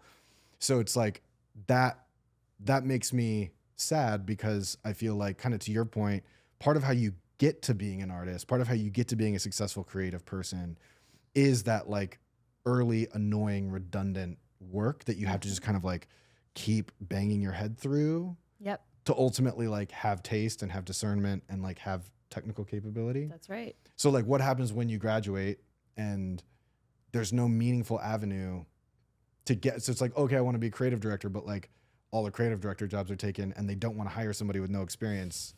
What do they do? So that's where I'm really concerned about generative AI, or like society's response to generative AI. You're right. That's really interesting. I agree. It's a problem. It's a problem. And I mean, this goes back to another sort of problem with AI, is just in general, if we're not learning the how, if we're not going through the painstaking process of failure and bad work, you know, how do we get really brilliant at something? Totally. I don't know. Totally. Ted Chiang talked about this with the 5-paragraph essay, when there was a lot of like concern among educators that, you know, this 5-paragraph essay, which is this format you're supposed to learn. and I'm paraphrasing here, but basically his point is like the 5-paragraph essay isn't what matters. But the reason that you need to be doing the 5-paragraph essay is because it's teaching you how to compose what you're trying to say clearly. Yep. And so, yeah, it's actually probably better, because the 5-paragraph essay is sort of that you don't use a 5-paragraph essay outside of high school and college. But it's the learning, it's the kind of like teaching your brain to get there and to like have the muscle memory. That's right. That matters. Yep.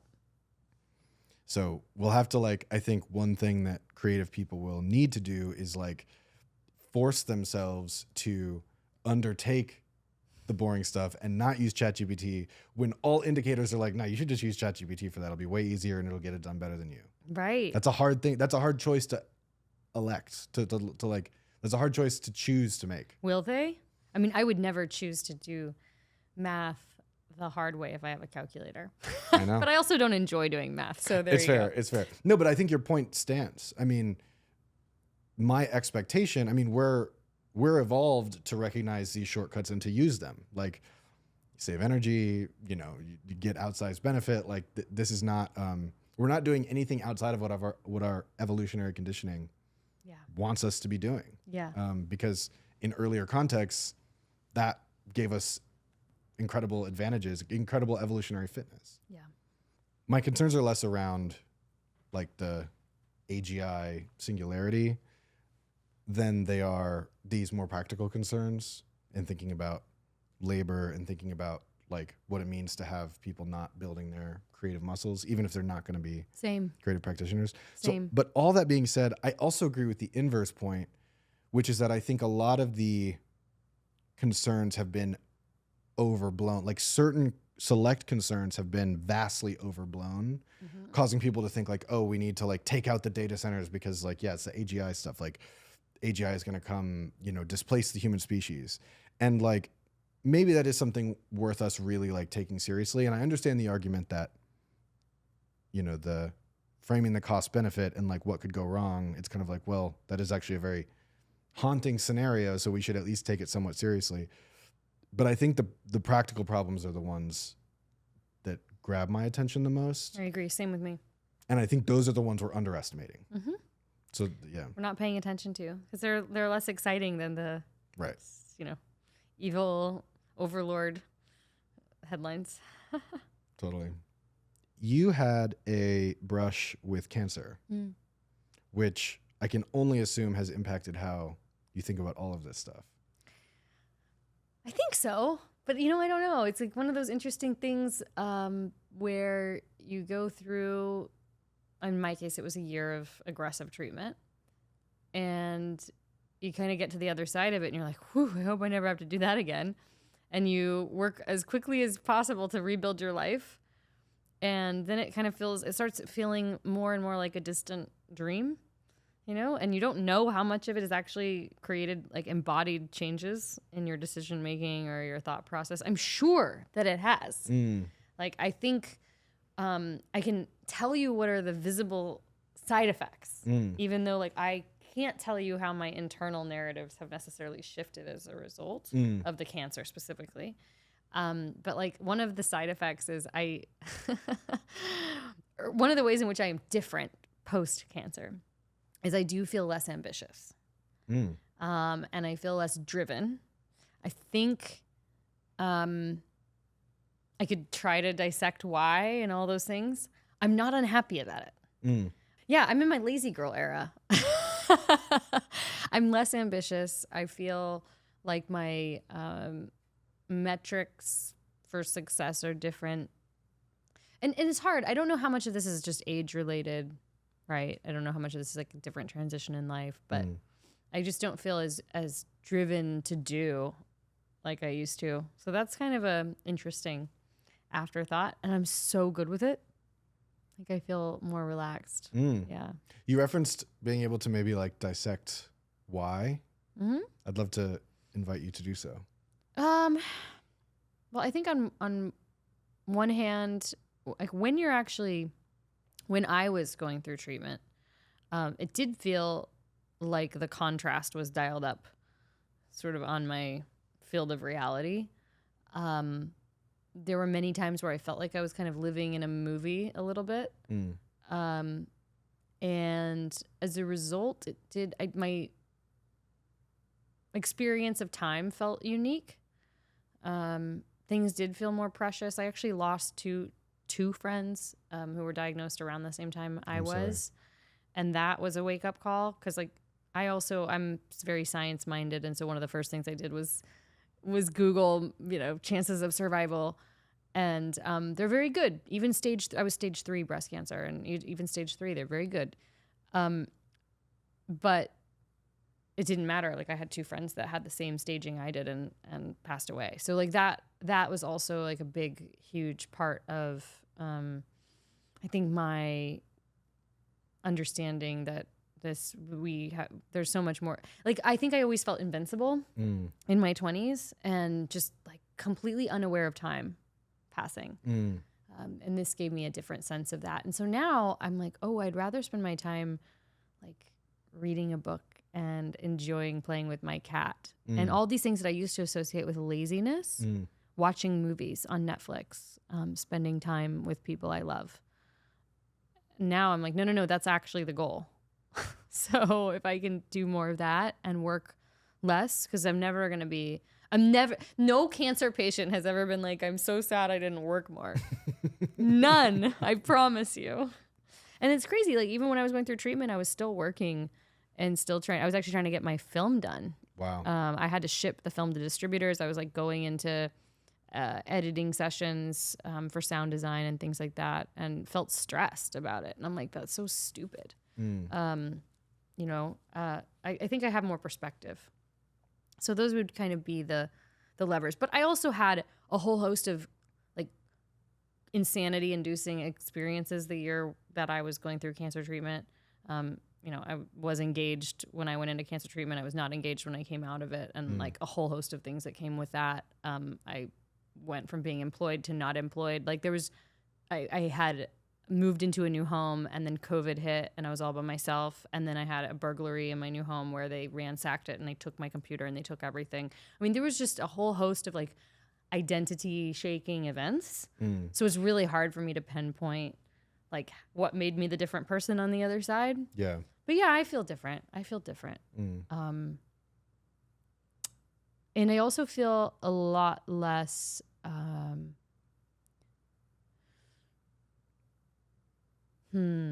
I feel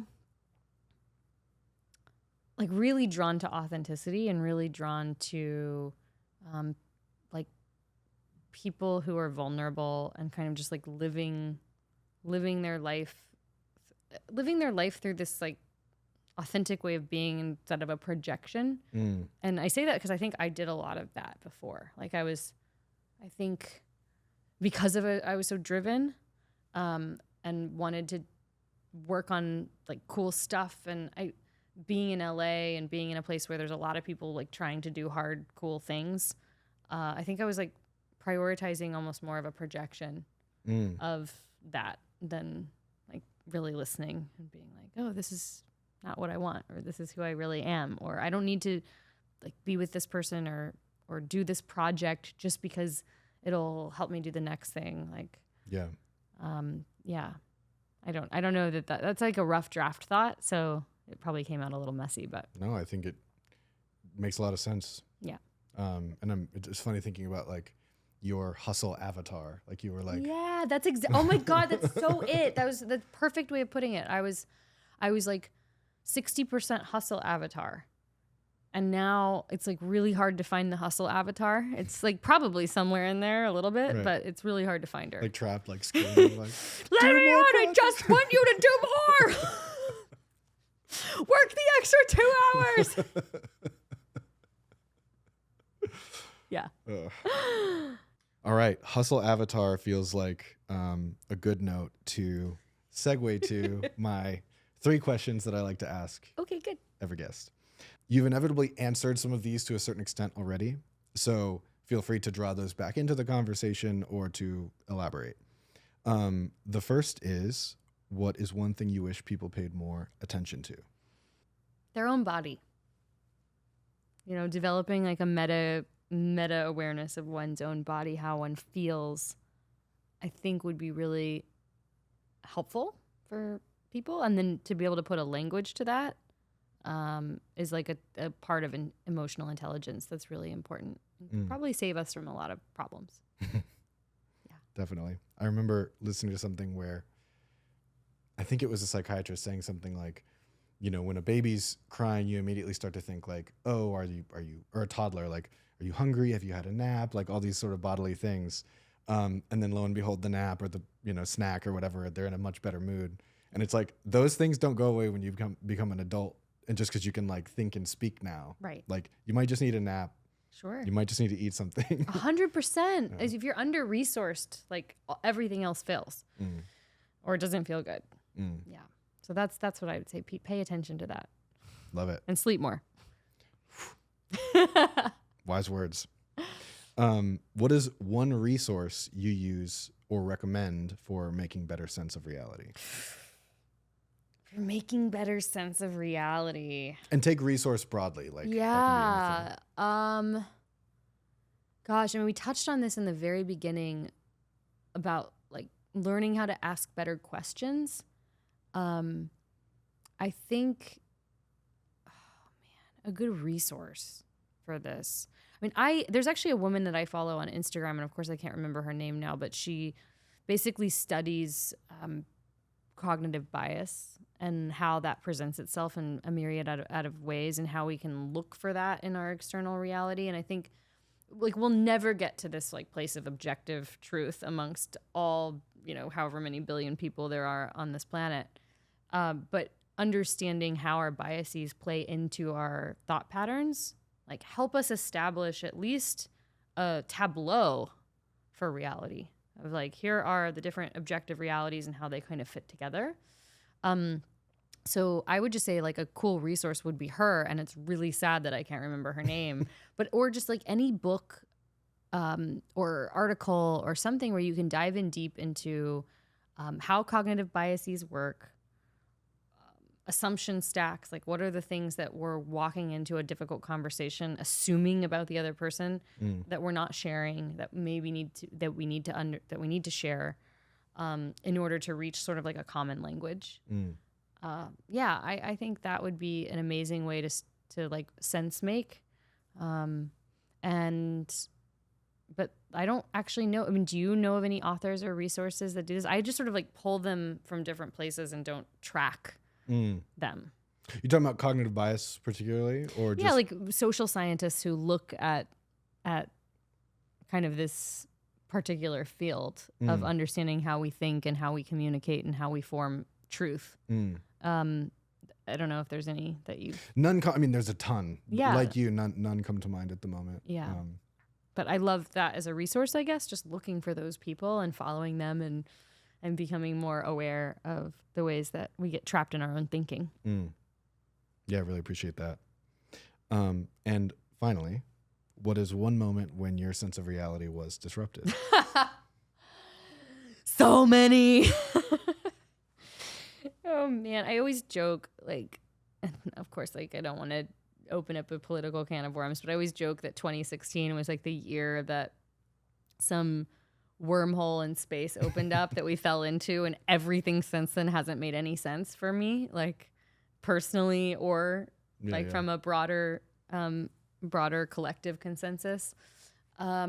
So I it kind of feels like the last 5 to 8, 7 years, I've definitely felt more and more like I can't sense make as well. I don't know how much of that is social media and just like having more and more information and seeing the differences in opinion being so vast and wide. So I got to give you like a good example that's not going to get me in trouble. Do you have one? Oh, I mean, I have tons, but I for me, I mean, you write books, like books will do that for me. Yeah. Sometimes, books will change up my reality. Like I switched schools in 7th grade, and that really I feel like was a big fork in my path. Sure. Encountering VR was a big fork in my path. Yeah. Yeah. Okay, anyway, yours is more fun. You're taking it in a more fun direction. I was thinking of like No, moments of like it can be dark too. Yeah. Dark despair that my model of the world is different than everyone else's. But I think that's actually more fun how you took it. Like there's so many life experiences that we have that shake us out of our system. I'll give you a fun one. I mean, this one's just like silly, but there's many moments. This is really going to be embarrassing for me, but many moments when I realized in my 20s, it was like the first time being an adult and having boyfriends that are like experiencing my habits, like the little habits that I formed being a young child in Kansas and an adolescent. And those habits are not shared by everyone. So, like, what were some funny ones? I mean, just realizing that it was weird that I only took baths and never showered. Interesting. Like that changed my view of reality.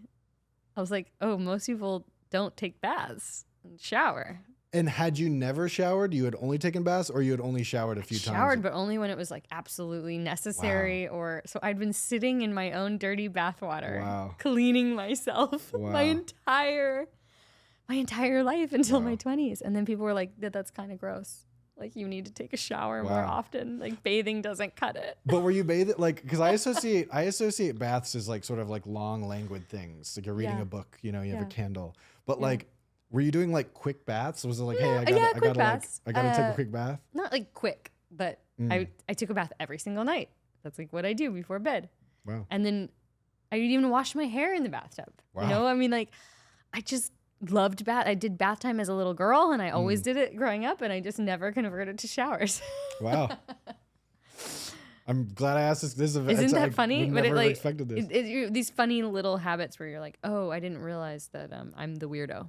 My version of this, I don't think I'm as much like, not I'm the weirdo, but like I'm among a non-trivial portion of people who I was taught to, like, when you brush your teeth, you then finish by like putting some water in your mouth, swishing it around and spitting. Not supposed to do that. Really? Why? Yeah, you're supposed to, because the like all the like active ingredients in the toothpaste or whatever, you're meant to leave it in your mouth. All the chemicals? So you literally just spit it. You're supposed to just spit it out and just like spit out the stuff, but then like interesting, not rinse off the until we have new research that somehow indicates that there's like a bunch of microplastics in the toothpaste and you don't want to be like sleeping with it. Totally. I mean, one thing to that point, my mom was really fastidious. I mean, I grew up in Florida. Was really fastidious about us wearing sunscreen. And then there was research, like, you know, I think like 10 years ago, that basically most sunscreens are carcinogens also. Like, and so she was kind of like, sorry about that. No, you know, I buy my sunscreen in Europe now. Really? I do, because they have all these laws, and so same with cosmetics. Much safer to get them from Europe. There's like 372, I don't know how many, I'm going to get that wrong, chemicals that are banned there that are completely allowed here in the States. Yikes. Yeah. All right. Great way to end the episode. Yeah. We're all going to die. Well, how about this? Let's end the episode on this. Okay. Any fun future plans or like things people should look out for in the world of Taryn Southern? Oh, I am creating my second album. Nice. It's going to be very different from the first one. It's going to be kind of an emotive visual album. And I'm hoping it'll sort of combine my initial love for VR and immersiveness with the cool music tools that now are available.